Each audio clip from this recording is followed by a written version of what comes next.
Tumitindi ang ginagawang paninira ng mga taong nais na pabagsakin si Vice President Sara Duterte. Ito ang naging pahayag ng pangalawang Pangulo sa kanyang video statement kahapon. Nagiging mas matindi, mapangahas at desperado na ang mga paninira sa akin ngayon.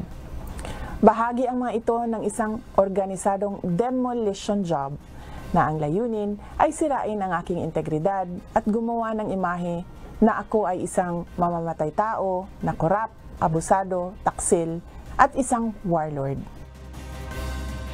Sinabi ni BP Sara na ang paninirang ginagawa sa kanya ay bahagi ng black propaganda at pamumulitika na ibig siyang makitang mabigo bilang isang public servant. Dagdag pa ng Vice Presidente na hindi ito magiging dahilan para siya ay huminto, kundi para lalo pang pagbutihin ang kanyang trabaho para sa bayan.